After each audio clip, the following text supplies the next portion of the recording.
and Tasty Cakes podcast. I'm Bert Lepore. He's Sammy of Monte Carlo. We're hanging here with Angry Mike D, and we talk about music, movies, and so much more. Okay, next album review is Avenged Sevenfold, Life is But a Dream. And it seems like their fan base is having a shit fest on this album right here. So I don't get it. Yeah, it's an interesting album, and let's see what we come up with here. Yeah, so we didn't count the last track on it because it's an instrumental. We usually don't count the instrumental tracks. So we're going to skip the instrumental track, which gives us 10 songs to go from our least favorite to our favorite off the record. And our least favorite comes in at number 10. Death. What do you got, Demo? I gave it 5 out of 10. It was one of my least favorite ones. Weird song. Actually, not weird. Probably weird for them. It's basically like a Frank Sinatra crooner song, or something, or like Dean Martin or Jerry Vale or one of those guys. You hear them singing. You whipped out the Jerry Vale, yes. Yeah, mob hits. Yeah.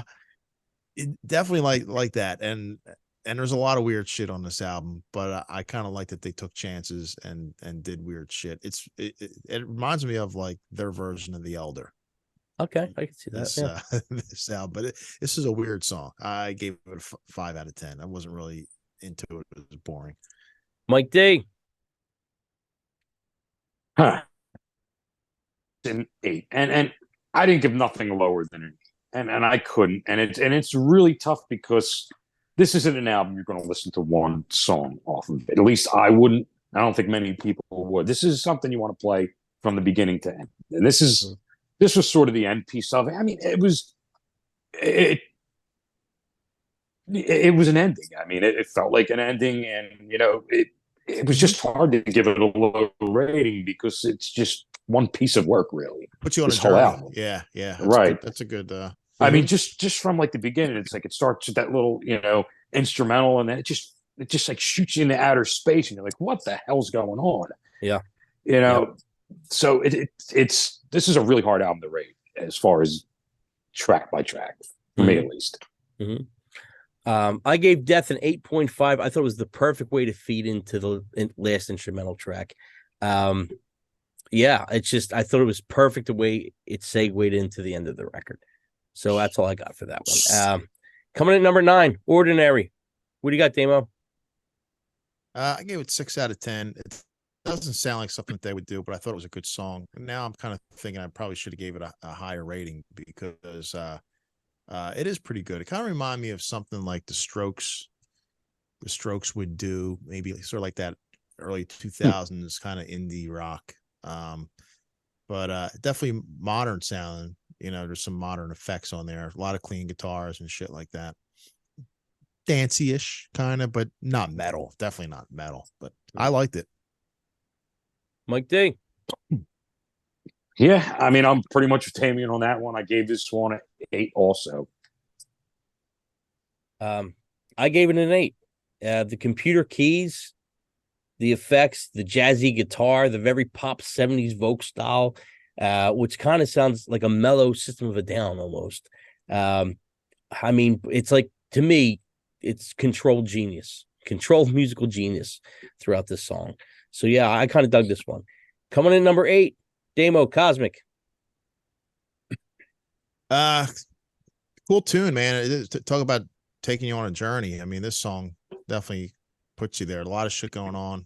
Kind of starts out really mellow, kicks in, and then goes back into like this piano Elton John part or something. It's kind of I kind of felt that vibe too there. Right? Yeah, that where he's going real high. It's I gave it 7.25 out of 10. But I thought it was good. Mike D, Cosmic. Yeah, man, just really good track. I gave this one an 8. I'm with Damien. I heard that little Elton John part in there. I gave Cosmic an 8. Mem Shadows is pulling off all kinds of cool stuff in this song. Mm-hmm. I mean, throughout the whole record, the music's stellar. It's a great moody song. I love the guitar solo. I like how it's slow and it feels like it breaks down with this classical part. I mean, these guys, musician wise, are way above the fucking norm. They're on a total different level, man. I think they're so good that Oh yeah. they're just their playing is incredible. Moving on to number 7, Easier. What do you got, Mike D? Yeah, man, this kind of had that like this groove in the beginning of it, then it went atmospheric and back to it, and yeah, this is like a really good part of the album. I gave this one a 9. Okay. Damo, Easier. Uh, yeah, I gave it 6.5 out of 10. I probably should have gave it at least like a 7. Yeah, there's parts. Yeah, there's like some heavy grooving parts. It sounds like them, but then it out of fucking nowhere it goes to like just a piano part. So the stuff is kind of weird, and I wonder if it's more of like a concept album, because that would definitely make sense. But it kind of is. Yeah, it is. It's based off of it. Was it? I think he's French philosopher Albert Camus. I think it said. Yeah. It's I think it's his book, The Stranger. It's kind of based off, which I'm really not familiar with. Yeah, well, they said it's they said it's loosely based on, if I could say this right, which would be fun, existentialism. I can't say existentialism. And I can't even say it. I know what the word is. I just can't. I can't spit it out of my vocab. And the absurdum of being were the two major. Yeah. Look it up on Wikipedia. I can't say either one of these words, but so Easier. I gave it an 8. It's got the strange robotic melody parts with this real cool guitar riff. Really strange song, but really cool. Coming at number 6, G. What do you got, Damo? I gave it 7 out of 10.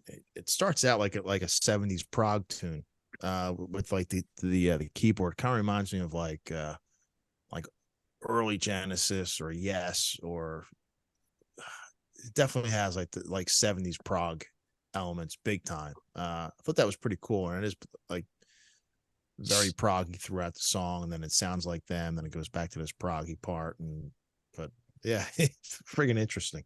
Yeah. Mike D. Yeah, I like this one. This one I listened to, I'm like, what? I don't know how I feel on this one. And I listened to it, I'm like, I was like, it has that humor. It's like a humorous kind of part, it's got a very like Zappa feel to it. Yeah. Yeah. Definitely. But I like this one a lot. Yeah. I gave G a 9.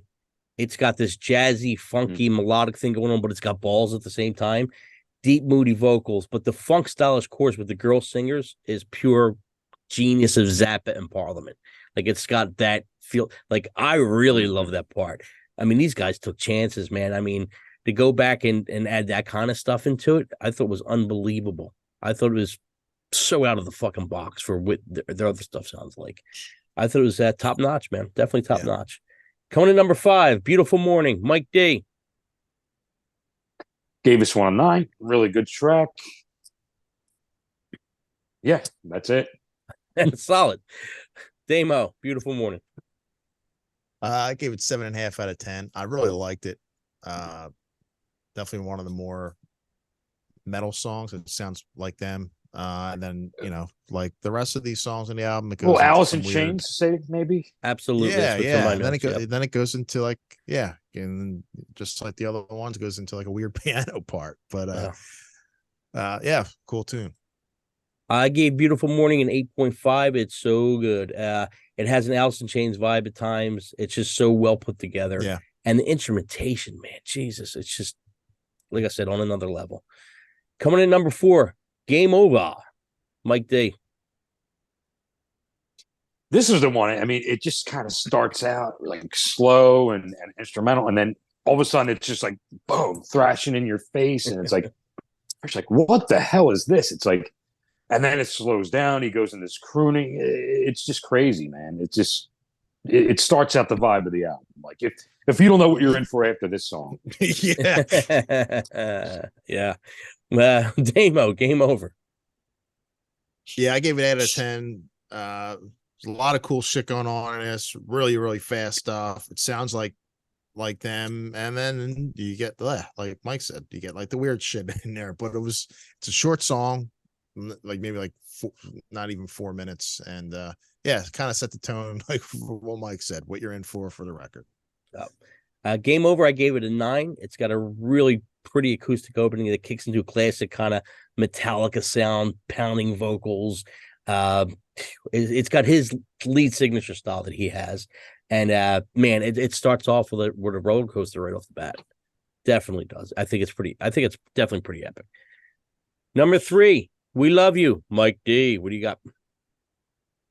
Yeah, this is the one I heard. Like, this is the second single they released off of this one. It's like a 7-minute track, and this is another one. I think you put on. This is the new Avenged Sevenfold, and I'm listening to it, and like I wasn't really thinking too much, and I'm like, what's going on here, man? And then the more I listen to it, I'm like, gee, this is just genius, man. And they put this like just beautiful guitar solo at the end of it.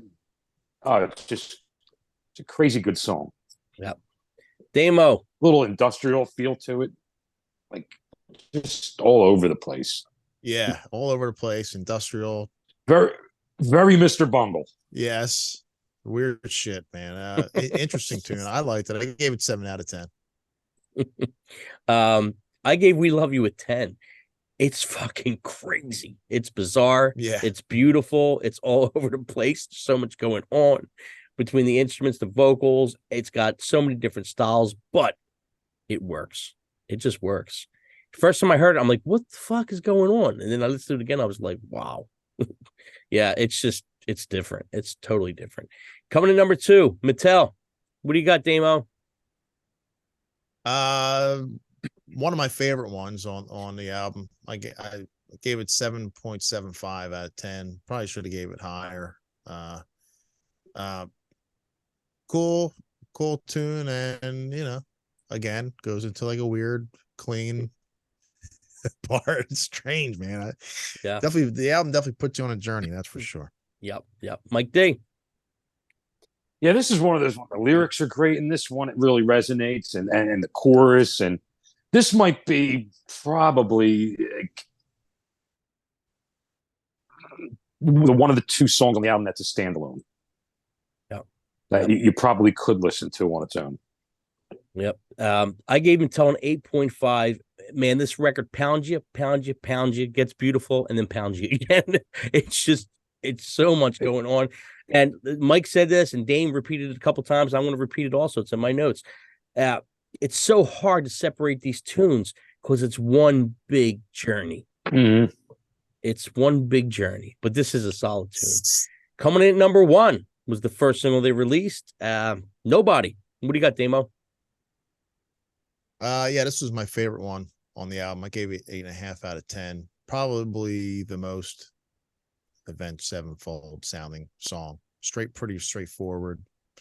If it was the first single, I think. Yes. Right. Yeah. I think it was probably the wise move to go with that, and it probably still shocked people, I thought. But right. Yeah, I thought it was a great song. Mike D. Yeah, I'm with Damien. It's probably another one of my. I have like 3 ones I rated at 9.5, and this is one of them. It just takes you through that journey, man. You just feel like you're in this like dream state almost when you listen to this and just block everything out. Yep. It just has that vibe to it. I can't even explain it, Yep. I gave Nobody a 10, man. It's definitely the single off the record, because this record's really not made for singles. If there was a single, this they picked the right single. They definitely picked the right single. Mm-hmm. It definitely stands out. I was not disappointed with this. It made me want to hear the new Avenged Sevenfold. And I always kind of dug them, but yeah, this made me, I'm like, what is this? Wow, this is a great, great song. I love it. I think it's so, so good. And we're going to move on to our final thought, starting with Damo. Final thought on the Avenged Sevenfold, Life is But a Dream. What do you got, Dame? Yeah, it was definitely like an interesting record. Like I said earlier, the fans are in an uproar about it. But hey, I think it's cool that they took chances, and they're always evolving, trying different things, especially for a band at that level where you don't want to like totally alienate your fan base because they're so big. but I don't think it's really going to hurt them. I think it's an album that I think will grow over time. You know. Yep. Mike D, final thought. Yeah, I mean, I kind of fell off of him after City Evil for no reason at all. It's just that I just, you know, went in a different direction. Maybe I don't know. So this is like the first full thing I've heard since that album, and it's completely different than that. And I can understand how some of their fans feel alienated by it, but I think as a whole, like, man, if this is your favorite band, like, and they put out something like this, you should be proud of them. You should be saying, look what they could do, man. Like, they're not some like flash in the pan heavy metal band. They could put out some serious shit, man, and they could put out something that's good, to, you know, that they want to do, and not always that you want to hear, you know. Yep. My final thoughts. This record, I recommend playing it in its entirety. And that's the way to listen to this, almost like you would like back in the day to a Pink Floyd record or something like that. It's a journey, man. It takes you on a cinematic journey, you know, audio wise, to a friggin' eargasm. Pretty much, it's got so much going on. It's a roller coaster of emotions. It's just there's so much going on, and right now for me, this is the record of the year to beat. Definitely, it's just, yep. And it has nothing to do with songs, which is weird because I'm a song guy. Usually, it's like, you know, it's a hooky song. It's like, it's got nothing to do with the hooks or the songs in this one. This one's just, it's a well put together piece of art. That's the way I look at it. And we gave it. And this is coming from you, who I don't like art and music. Yeah, this is a whole different. This is a whole different piece of work, man. We gave this collectively an 8.15, which is real good. It's a pretty high rating for us. So it's definitely recommended. We all dug the record, and yeah, I haven't picked it up yet myself to get the vinyl. Mike's got it on the way. Damo, I don't know if he's going to get it or not. Oh, I got it. No, I haven't. Oh, you got it. Okay. I'm going to order it this week. It's $40 for the vinyl, though. The vinyl's $40. I had some bonus bucks on my Amazon, so I threw it to that. He went with, Damo, you got to get yourself some bonus bucks. Yeah. But yeah, I mean, even at $40, man, it's still worth it. It's a double disc, it's a gatefold, and you know what's funny? The only problem about the album is you have to get up and change it. That's my only, instead of just sitting back and listening to the whole thing through with this. That's my only problem with the vinyl. Mm-hmm. Yeah. You know what's really funny? I think about this all the time.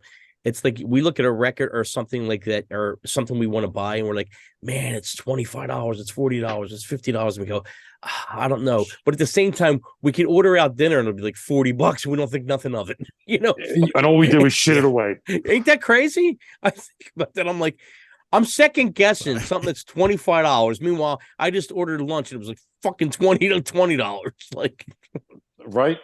Yeah, it's weird. And how you never life see works. it again. Life is but a dream. Mixtapes and tasty cakes. We'll see you next week.